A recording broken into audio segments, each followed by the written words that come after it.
दोस्तों आपका स्वागत है आपके चैनल SS सिने स्टोरीज पर। दोस्तों आज हम आपको लाए हैं एक और बार दिल को छू लेने वाली कहानी के सफर में। आज हम बात करेंगे मोहित सूरी की नई pure emotional romantic drama Saiyaara की, जिसमें है प्यार, दर्द, संगीत, रोमांस और आत्म खोज, जहाँ पर कोई भी दिखावटी डायलॉग्स नहीं है, सिर्फ सच्चे एहसास हैं। और दो युवा कलाकारों आहन पांडे और अनीत पड्डा की इरादों भरी आवाजें हैं। क्या यह कहानी दिल से जुड़ पाएगी या समांतर चलेगी, ये जानने के लिए आइए चलते हैं मूवी की गहराइयों में। मूवी की शुरुआत होती है जहां पर हमें एक बेहद ही खूबसूरत लड़की वाणी बत्रा को दिखाया जाता है। वाणी एक बेहद ही शांत लड़की होती है जिसकी आवाज कागजों पर उतरती है लेकिन जुबान पर नहीं। वो एक कवयित्री है लेकिन दुनिया के लिए बस एक जर्नलिस्ट है। वाणी अपनी शादी के लिए मैरिज रजिस्ट्रार ऑफिस आती है और अपने होने वाले पति का वेट कर रही होती। वेट करते करते वाणी अपने भविष्य में मिलने वाली खुशियों के बारे में सोचकर खुश हो रही होती है, लेकिन तभी उसको महेश का फोन आता है। महेश वही लड़का होता है जिससे वाणी शादी करने वाली होती है, लेकिन महेश उसे शादी करने से मना कर देता है क्योंकि उसको कोई और अमीर लड़की मिल चुकी होती है। महेश की बात सुनकर वाणी बेहोश होकर गिर जाती। वाणी महेश से बेहद प्यार करती थी, इसलिए वह इस सदमे को झेल नहीं पाती और डिप्रेशन में चली जाती। और इसी तरह से डिप्रेशन में रहते हुए वाणी को 6 मंथ बीत जाते। वाणी के परिवार वाले उसको नॉर्मल करने के लिए काफी मेहनत कर रहे होते हैं, इसलिए उसकी मम्मी उसको फोर्स करती है कि बाहर निकलकर कहीं जॉब करो, जिससे कि वह लोगों से घुल मिलकर इस डिप्रेशन से बाहर निकल सके। इसलिए वाणी एक मैगजीन के ऑफिस में जॉब इंटरव्यू के लिए जाती, जहाँ पर उसको एक क्रिस कपूर नाम का लड़का मिलता। वह उसको एक डायरी देता है जो कि वाणी की ही थी और वाणी उस डायरी को ऑफिस के बाहर भूल गई थी। क्रिस ऑफिस के अंदर आता है और ऋत्विक नाम के शख्स को बुरी तरह से पीटने लगता और इतना मारता है कि मारते मारते उसको अधमरा कर देता। दरअसल ऋत्विक का गुनाह यह था कि उसने अपने रिव्यू में एक अमीर बाप के बेटे को एक म्यूजिकल ग्रुप का लीडर बना दिया था, जबकि बाकी लोगों को कोई भी क्रेडिट नहीं दिया था। क्रिस इसी ग्रुप का लीडर सिंगर होता है और उससे कम टैलेंटेड लड़के को प्रमोशन करके आगे बढ़ाया जा रहा है, इसलिए वह ऋत्विक को बुरी तरह से मारता है। क्रिस यहाँ से जाते जाते वाणी से कहता है कि तुम बहुत अच्छा लिखती हो। दरअसल क्रिस ने वाणी की डायरी से कुछ लाइनें पढ़ ली होती हैं। क्रिस के इस झगड़े के कारण ग्रुप के कई लड़के उसको छोड़कर चले जाते और उनका म्यूजिकल ग्रुप टूट जाता। कुछ दिन बाद क्रिस को एक बहुत बड़े पॉप स्टार प्रिंस की टीम मिलने बुलाती है। प्रिंस को एक फेस्टिवल के लिए न्यू सॉन्ग की जरूरत होती है जिसको वह क्रिस से बनवाना चाहता है, इसलिए क्रिस प्रिंस से मिलने जाता है, जहां पर प्रिंस का मैनेजर विनीत 2 दिन में गाना बनाने के लिए कहता है, लेकिन इतनी जल्दी गाना कैसे बन सकता था, इसलिए क्रिस कुछ सोचने लगता है। तभी उसकी नजर वाणी पर जाती है। वाणी को देखकर क्रिस विनीत से कहता है कि सर आपको गाना 2 दिन में मिल जाएगा। दरअसल वाणी वहाँ पर प्रिंस का इंटरव्यू लेने आई हुई थी, लेकिन कोई भी उसको प्रिंस के पास तक जाने नहीं दे रहा था। चारों तरफ प्रिंस के फैंस की काफी भीड़ होती है। क्रिस वाणी को भीड़ में देखकर अपने पास बुला लेता है। वाणी आते हुए भूल से अपनी डायरी क्रिस को दे देती और प्रिंस का इंटरव्यू लेने के लिए उसके मैनेजर विनीत से बात करती है, लेकिन विनीत प्रिंस के बिजी होने की वजह से इंटरव्यू के लिए मना कर देता है। तभी क्रिस वाणी की डायरी से एक बेहद ही खूबसूरत गाने की कुछ लाइनें सुनाने के बाद रुक जाता है। प्रिंस इन लाइनों को सुनकर इम्प्रेस हो जाता है और गाने की आगे की लाइन सुनने की रिक्वेस्ट करता है। तो क्रिस कहता है कि मेरे पास इससे आगे की लाइनें नहीं है, इससे आगे की लाइनें वाणी के पास। प्रिंस इस सॉन्ग को पूरा करने के लिए क्रिस और वाणी को कहता है। वाणी इंटरव्यू लेने के लिए मजबूरी में क्रिस के साथ यह गाना बनाने के लिए तैयार हो जाती। नेक्स्ट डे वाणी क्रिस के साथ गाना बनाने के लिए एक म्यूजिक स्टूडियो पहुंचती है। दोनों लोग गाना बनाना स्टार्ट करते हैं और क्रिस कहता है कि गाने की आगे की लाइनें मुझे बताओ क्योंकि आगे के पेज तुम्हारी डायरी से फटे हुए थे। वाणी कहती है कि ये गाना मुझे याद नहीं है क्योंकि ये गाना मैंने बहुत पहले लिखा था। वाणी इस गाने को याद करने की बहुत कोशिश करती है, लेकिन उसको वह गाना याद ही नहीं आ रहा होता, बल्कि वह अपने बॉयफ्रेंड के दिए गए धोखे को याद कर इमोशनल हो जाती है। काफी देर तक वेट करने के बाद क्रिस उस पर झल्ला जाता है और गाना बनाने के लिए कहता है। उसकी डांट सुनकर गुस्सा होकर वहाँ से वाणी चली जाती है और कहती है कि ऐसे गाने नहीं बनते हैं, ना तो यहाँ कोई मोटिवेशन है और ना ही इंस्पिरेशन है। गाने दिल से लिखे जाते हैं, शांति से लिखे जाते हैं। नेक्स्ट डे वाणी क्रिस से मिलने जाती है। उस समय क्रिस क्रिकेट खेल रहा होता है। क्रिस क्रिकेट खेलते खेलते ही वाणी को मोटिवेट करने लगता है और काफी देर तक मोटिवेट करने के बाद अंततः वह सफल हो जाता है और वाणी वहीं पर गाना लिखना चालू कर देती है। तभी क्रिस इस गाने को वहीं पर गुनगुनाने लगता है और इस गाने को बनाने के लिए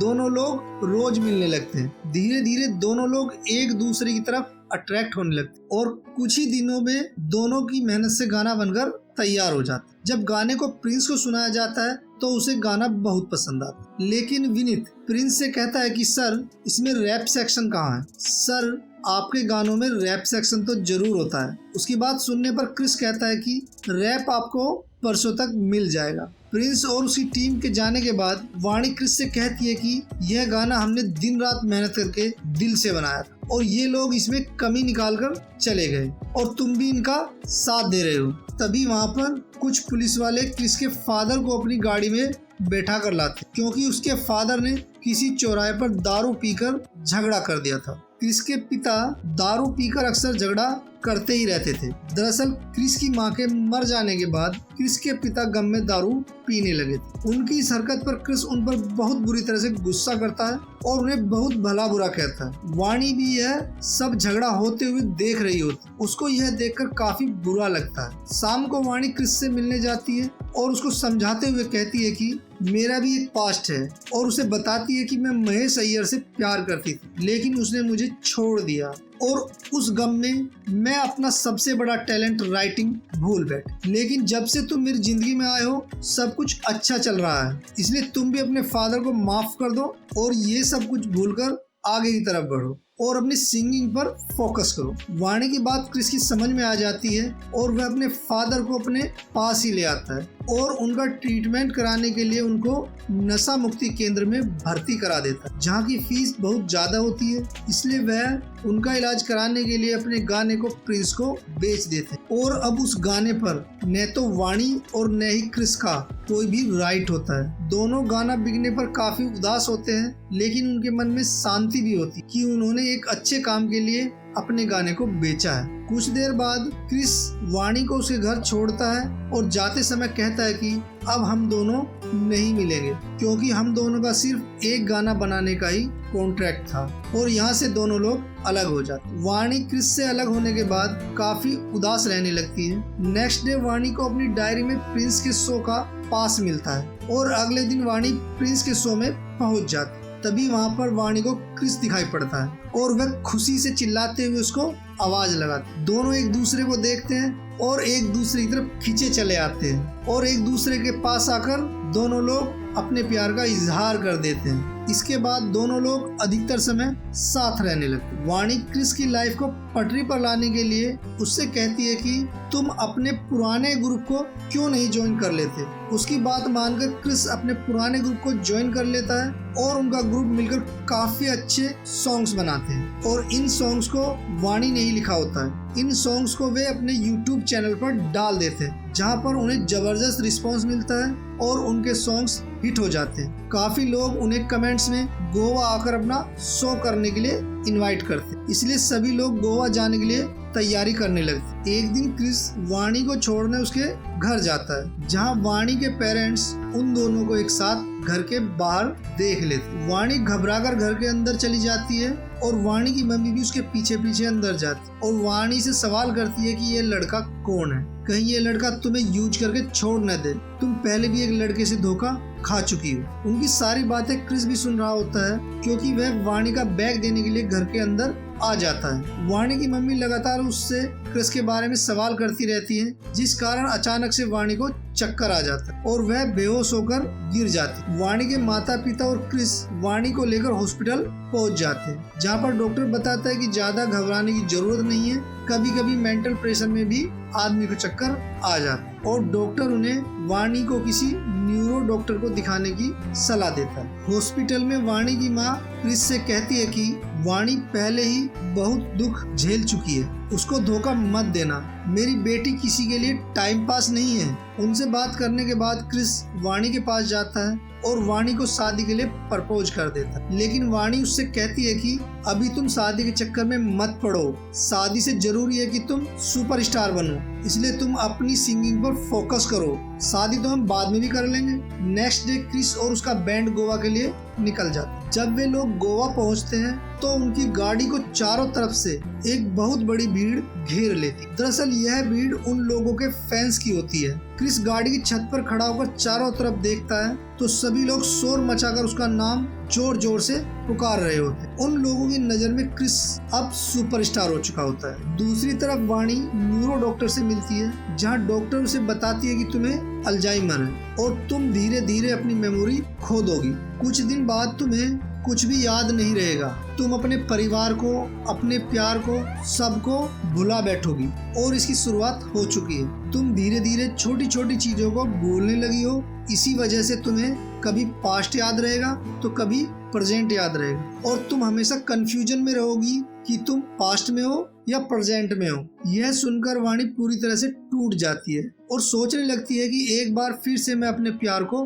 खो दूंगी। क्रिस गोवा से आने के बाद वाणी से मिलता है और गोवा में घटित सारी बातें उससे बताता है और कहता है कि मैं गोवा में विनीत से भी मिला था, जो मुझे दिल्ली में होने वाले शो के लिए साइन करने आया था। हम लोगों को बहुत सारे शोज मिले हैं, यह सब तुम्हारी वजह से हुआ। लेकिन वाणी खुश नहीं होती है और वह उसे अपनी मेडिकल कंडीशन बताना चाह रही होती, लेकिन क्रिस उसकी बात सुनता नहीं है और अपनी ही बातें बताता रहता है। नेक्स्ट डे वाणी अपने ऑफिस में पहुंचती है तो देखती है कि उसके ऑफिस में एक पार्टी चल रही होती, जिसमें एक शख्स आता है जिसका नाम होता है महेश अय्यर। यह वही शख्स होता है जिससे वाणी शादी करने वाली होती। दरअसल महेश अय्यर वाणी की कंपनी का न्यू इन्वेस्टर होता है। महेश को देखकर वाणी पुरानी यादों में पहुंच जाती, जहां वह उससे शादी करने वाली होती है। तभी महेश उसे एक पार्टी के लिए इनवाइट करता है। वाणी उसके इनविटेशन को एक्सेप्ट कर लेती। वाणी अपनी मेमोरी को लेकर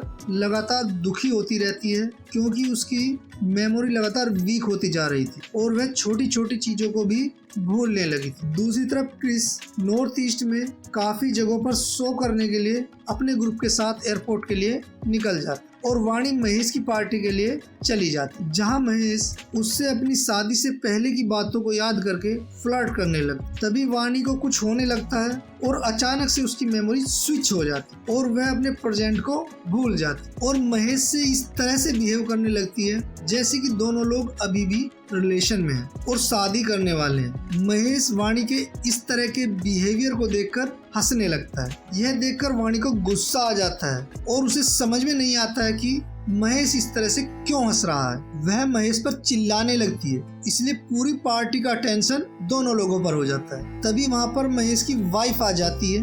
महेश अपनी वाइफ से इन बातों को छुपाते हुए कहता है कि यह लड़की इसलिए चिल्ला रही है क्योंकि इस लड़की की जॉब चली गई है और यह मेरे साथ सीन क्रिएट करके अपनी जॉब बचा रही है। वाणी महेश की इन बातों को सुनकर रोते हुए पार्टी से बाहर की तरफ भागने लगती, लेकिन तभी वह गिर जाती और उसका बैग वहीं पार्टी में ही छूट जाता। उसके बैग को एक सिक्योरिटी गार्ड अपने पास रख लेता है। तभी क्रिस वाणी को फोन करता है। वाणी का फोन बैग में ही होता है, जिसे सिक्योरिटी गार्ड उठा लेता है और क्रिस को सारे घटनाक्रम के बारे में बता देता है। इस समय क्रिस प्लेन में बैठकर अपने शो के लिए निकलने वाला होता, लेकिन वह वाणी के लिए सब कुछ छोड़ छाड़ कर पार्टी में पहुंच जाता और सिक्योरिटी गार्ड से बैग ले लेता, जिसमें उसे वाणी के मेडिकल रिपोर्ट्स मिलती हैं, जिससे उसे पता चल जाता है कि वाणी को अल्जाइमर है। क्रिस वाणी से मिलने जाता है और उससे कहता है कि हम साथ मिलकर तुम्हारा ट्रीटमेंट करवाएंगे, लेकिन वाणी कहती है कि तुम मेरे लिए अपने कैरियर को दांव पर मत लगाओ, मुझे कोई हक नहीं है कि मैं तुम्हारा कैरियर बर्बाद कर दूं। लेकिन क्रिस उसकी बातों को नहीं मानता है, इसलिए वे लोग ट्रीटमेंट कराने के लिए डॉक्टर के पास जाते। जहाँ डॉक्टर उन्हें सलाह देता है कि वाणी को किसी भी तरह का मेंटल ट्रॉमा नहीं होना चाहिए और उसको किसी प्राकृतिक रूप से समृद्ध जगह पर लेकर जाओ। इसलिए उसकी फैमिली उसको और क्रिस को 2 महीने के लिए बाली भेज देते। बाली जाने के बाद दोनों लोग काफी खुश होते हैं और एक दूसरे के साथ काफी अच्छा समय बिताने लगते, कभी मार्केट में तो कभी बीच पर, और अपनी लाइफ को काफी एंजॉय कर रहे होते। क्रिस लगातार वाणी की दवाइयों का ध्यान भी रख रहा होता है। तभी एक रात क्रिस के पास उसके ग्रुप के दोस्तों का फोन आता है और उसके दोस्त बताते हैं कि हम लोग बहुत एंजॉय कर रहे हैं, हम लोगों का बैंड हिट हो रहा है और क्रिस को अपने साथ आकर ज्वाइन करने के लिए फोर्स कर। लेकिन क्रिस कहता है कि मेरे पास अभी टाइम नहीं है। उनकी ये बातें वाणी सुन लेती है और क्रिस से कहती है कि तुम मेरे चक्कर में अपना फ्यूचर बर्बाद मत करो और बैंड को जाकर ज्वाइन करो। काफी समझाने के बाद भी क्रिस मानता नहीं है और कहता है कि मैं तुम्हारे बिना कहीं नहीं जाऊंगा। इसलिए वाणी और क्रिस दोनों लोग बैंड को ज्वाइन कर लेते। कुछ दिनों बाद एक कॉन्सर्ट होता है जिसकी तैयारी पूरा बैंड मिलकर कर रहा होता है। तभी हम वहाँ देखते हैं कि महेश अय्यर भी आया हुआ होता है, क्योंकि वह इस कॉन्सर्ट का फाइनेंसर होता है। महेश अय्यर को देखकर एक बार फिर से वाणी की मेमोरी स्विच हो जाती है और वह फिर से ये समझ बैठती है कि महेश अय्यर उसका बॉयफ्रेंड है। महेश इस बात का फायदा उठाकर उसे अपने कमरे में ले जाता है और उसके साथ फ्लर्ट करने लगता है। दूसरी तरफ बाहर कॉन्सर्ट स्टार्ट होने वाला होता है, लेकिन क्रिस को वाणी दिखाई नहीं दे रही होती। इसलिए वह वाणी को ढूंढता हुआ महेश के कमरे में पहुंच जाता है, जहाँ उसको वाणी मिलती है। महेश की इस हरकत को देखकर क्रिस उसको बुरी तरह से मारने लगता है और मारते मारते उसको अधमरा कर देता है। लेकिन तभी चाकू लेकर बीच में वाणी आ जाती है और कहती है कि तुम मेरे बॉयफ्रेंड को क्यों मार रहे हो, मैं इससे प्यार करती हूँ। और इसी के साथ क्रिस के हाथ में चाकू घोंप देती, जिसको देखकर वहाँ पर भगदड़ मच जाती और महेश वहाँ से भागने लगता है। महेश को देखकर वाणी भी उसके पीछे पीछे भागने लगती है, लेकिन क्रिस वाणी को पकड़ लेता है और कुछ देर तक वाणी चीखते चिल्लाते हुए बेहोश हो जाती। दरअसल यहाँ पर वाणी को अल्जाइमर का अटैक आया था। नेक्स्ट मॉर्निंग वाणी जब सोकर उठती है तो एकदम नॉर्मल होती और उसको याद भी नहीं होता है कि कल उसने क्या क्या किया था। दूसरी तरफ महेश क्रिस के दोस्तों के आगे शर्त रखता है कि अगर तुम क्रिस को बैंड से निकाल दोगे तो मैं इस कॉन्सर्ट को फाइनेंस करूंगा। क्रिस अपने दोस्तों के लिए बैंड को छोड़ देता है और वापस अपने होटल पहुंचता है, जहां पर उसको वाणी गायब मिलती है। क्रिस वाणी को ढूंढने के लिए इधर उधर काफी भागदौड़ करता है, लेकिन फिर भी वाणी उसको नहीं मिल पा रही होती। इसलिए उसकी पुलिस रिपोर्ट की जाती है। पुलिस रिपोर्ट करने का कोई भी फायदा नहीं होता है और कई महीनों तक वाणी का कुछ भी पता नहीं चल पाता है। वाणी के न मिलने से वाणी का परिवार और क्रिस बहुत दुखी रहते हैं। इसी दुख में एक दिन क्रिस गुस्से में अपने म्यूजिकल इंस्ट्रूमेंट्स को इधर उधर फेंकने लगता है। तभी उसको वाणी की डायरी मिलती है और उसमें वो एक गाने को देखता है, जिसको देखकर वह मन ही मन फैसला करता है कि मैं इस गाने को इतना फैला दूंगा कि इसको सुनकर वाणी मेरे पास जरूर आए। इसलिए वह अपने दोस्तों के पास जाता है और गाना रिकॉर्ड करने लगता है। इसके बाद हमें 1 साल बाद का सीन दिखाया जाता है, जहाँ पर मुंबई में एक कॉन्सर्ट हो रहा होता है जिसमें क्रिस गाना गा रहा होता है और उसका गाना सुनने के लिए इतने लोग आते हैं कि कहीं पर भी पांव तक रखने की जगह नहीं होती। जहाँ पर वह वाणी का लिखा हुआ गाना गाता है, उसके गाने को सुनकर पब्लिक झूम उठती है और एक तरह से कहें तो अब वह रॉक स्टार बन चुका होता है। क्रिस वाणी को ढूंढने के लिए लगातार पूरे देश में अलग अलग जगहों पर जाकर कॉन्सर्ट करता रहता है, लेकिन फिर भी वाणी का कुछ भी पता नहीं चल पा रहा होता है। तभी एक दिन सोशल मीडिया रील पर उसके दोस्तों को वाणी दिखाई पड़ती है और वह क्रिस को वाणी के बारे में बताते हैं। वाणी को ढूंढते हुए क्रिस मनाली में पहुंच जाता है, क्योंकि वह रील मनाली में ही शूट की गई थी। क्रिस को पता चलता है कि वाणी एक महिला आश्रम में रहती है और जब वह आश्रम में पहुंचता है तो वहाँ की केयर टेकर उसे एक लेटर देती है और कहती है कि वाणी ने कहा था कि जब भी क्रिस मुझसे मिलने आएगा तो उसको यह लेटर दे देना। उस लेटर में लिखा होता है कि क्रिस, मैं तुम्हारी सक्सेस के बीच में नहीं आना चाहती थी और मैं चाहती थी कि तुम एक सुपरस्टार बनो, जो कि तुम मेरी वजह से बन नहीं पा रहे थे। मुझे हमेशा अफसोस रहेगा कि मैं तुम्हारे साथ नहीं हूँ, लेकिन मैं अब खुश हूँ क्योंकि तुम एक सक्सेसफुल सिंगर बन चुके हो। आजकल मुझे ज्यादा बातें याद नहीं रहती हैं, लेकिन तुम्हारा गाना सुनकर मुझे फिर से सब कुछ याद आ जाता है। क्रिस वाणी को आसपास ढूंढता है तो वाणी उसे एक बेंच पर बैठी हुई दिखाई देती है। क्रिस उसके पास जाता है, लेकिन वाणी उसको पहचान नहीं पाती। काफी देर तक क्रिस उसको अपने बारे में याद दिलाने की कोशिश करता है। काफी कोशिश करने के बाद वाणी क्रिस को पहचान लेती और पहचानते ही क्रिस के गले से लग जाती और इसी के साथ यहीं पर मूवी समाप्त हो जाती। तो दोस्तों, सियारा सिर्फ एक म्यूजिकल लव स्टोरी नहीं है, यह उन लोगों की आवाज है जो दिल से महसूस करते हैं लेकिन जुबान से कुछ कह नहीं पाते हैं। ये कहानी है खामोशी की, संगीत की और उस दर्द की जो सबसे प्यारा होता है। अगर आपने कभी किसी को सिर्फ महसूस किया है तो सियारा आपके लिए है। वीडियो अच्छा लगा हो तो एक लाइक जरूर दीजिए। कमेंट्स में बताइए कि आपको सबसे ज्यादा कौन सी बात दिल को छू गई। और हाँ, सब्सक्राइब करना न भूलें क्योंकि हम लाते हैं ऐसी ही एक्सप्लेनेशन हर हफ्ते सिर्फ आपके लिए। तो दोस्तों, मिलते हैं अगली कहानी में जहां हर फ्रेम के पीछे छुपे हैं एक जज्बात।